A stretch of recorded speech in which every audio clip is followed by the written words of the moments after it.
Hello, मी आहे amazing Aditi आणि तुम्ही ऐकत आहात ओळख बाजारपेठेची इथं भरपूर काही नवे नवे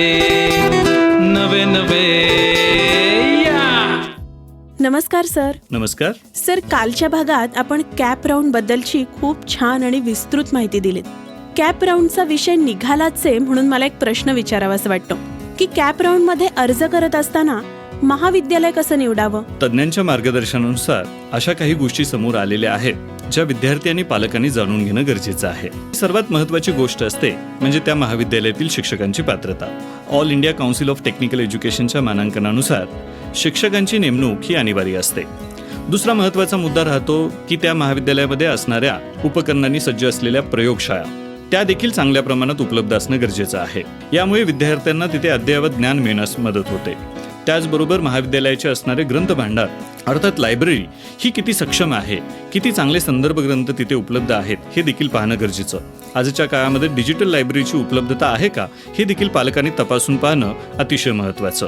विद्यार्थ्यांच्या सर्वांगीण विकासासाठी जिमखाना असो, शैक्षणिक सहली असो यासारखे उपक्रम देखील विद्यार्थ्यांना उपयुक्त ठरत असतात. त्यासोबतच एखाद्या महाविद्यालयाचे परदेशी संस्थांशी असणारे, उद्योग क्षेत्राशी असणारे किती सामंजस्य करार उपलब्ध आहेत यानुसार त्या शैक्षणिक संस्थेचा दर्जा ठरत असतो. आणि ही सर्व माहिती आताच्या घडीला प्रत्यक्ष भेटीतून किंवा वेबसाईटद्वारे देखील पालक विद्यार्थी मिळवू शकतात. अच्छा सर, मला स्कॉलरशिप आणि EBC सवलतीविषयी जरा डिटेलमध्ये सांगता? हो, बऱ्याचदा पालकांच्या मनामध्ये ही शंका असते की स्कॉलरशिप किंवा EBC सवलत कशी प्राप्त करता येईल किंवा ती मिळवण्यासाठी काय करावे लागतं.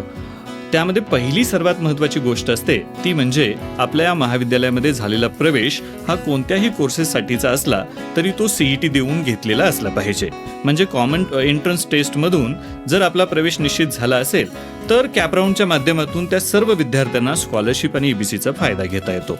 अर्थात त्या कॅटेगरीसाठी लागणारी उत्पन्नाची मर्यादा, गुणांची टक्केवारी म्हणा, या गोष्टी जरी त्यामध्ये विचारात घेण्यासारख्या असल्या तरी त्याहूनही पहिली महत्त्वाची गोष्ट राहते ती म्हणजे विद्यार्थ्यांनी CET दिलेली असणं बंधनकारक आहे. Okay sir, state CET cell ही कोणकोणत्या व्यावसायिक अभ्यासक्रमांसाठी CET घेते आणि त्यासाठी नोंदणी प्रक्रिया कशी असते? महाराष्ट्र राज्य सामायिक प्रवेश परीक्षा कक्षाकडून म्हणजे स्टेट CET सेलकडून दरवर्षी विविध व्यावसायिक आणि तंत्रशिक्षण अभ्यासक्रमांसाठी प्रवेश परीक्षा घेतली जाते, ज्यामध्ये औषध निर्माण शास्त्र म्हणजे pharmacy, engineering, BBA, BCA, architecture, MBA, MCA यासारख्या सर्व व्यावसायिक अभ्यासक्रमांना प्रवेश घेण्यासाठी CET देणं हे बंधनकारकच असतं. स्टेट CET सेल दरवर्षी या परीक्षांचे स्वतंत्र वेळापत्रक जाहीर करते. सध्या MBA, MCA, BBA, BCA, engineering, pharmacy या अभ्यासक्रमांसाठी विद्यार्थ्यांची ऑनलाईन नोंदणी प्रक्रिया जी आहे ती सुरू झालेली आहे. ज्या विद्यार्थ्यांकडे आधार आणि अपार ID उपलब्ध आहे ते विद्यार्थी CET सेलच्या वेबसाईटवरती जाऊन काही मिनिटातच आपली नोंदणी प्रक्रिया पूर्ण करू शकतात. ओ अच्छा सर, प्रवेश प्रक्रियेदरम्यान विद्यार्थ्यांनी कोणकोणती आवश्यक कागदपत्र तयार ठेवायला पाहिजेत? प्रवेश प्रक्रियेसाठी काही महत्त्वाची कागदपत्र हे विद्यार्थ्यांनी आधीच तयार करणं गरजेचं बनतं. विद्यार्थ्यांना आवश्यक असणारी 10वी, 12वी, लागू असल्यास जर पदवीचं गुणपत्रक हे आवश्यक असतं. त्यासोबतच CETचं जे स्कोअर कार्ड आहे ते देखील विद्यार्थ्यांना देणं बंधनकारक राहतं. यासोबतच नॉन झिरो स्कोअरचा CETचा जो स्कोअर कार्ड आहे तो देखील सादर करणं विद्यार्थ्यांना बंधनकारक असतं. ज्या विद्यार्थ्यांना EBC सवलतीचा फायदा घ्यायचा आहे अशा विद्यार्थ्यांना उत्पन्नाचा दाखला देणं बंधनकारक राहतं. याशिवाय विद्यार्थ्यांना नॅशनॅलिटी डोमिसाईल सर्टिफिकेट त्यांच्याकडे असणं बंधनकारक असतं. राखीव प्रवर्गातील सर्व विद्यार्थ्यांना जात प्रमाणपत्र म्हणजे कास्ट सर्टिफिकेट, जात वैधता प्रमाणपत्र, नॉन क्रिमिलेअर सर्टिफिकेट हे देखील सादर करणं बंधनकारक असतं.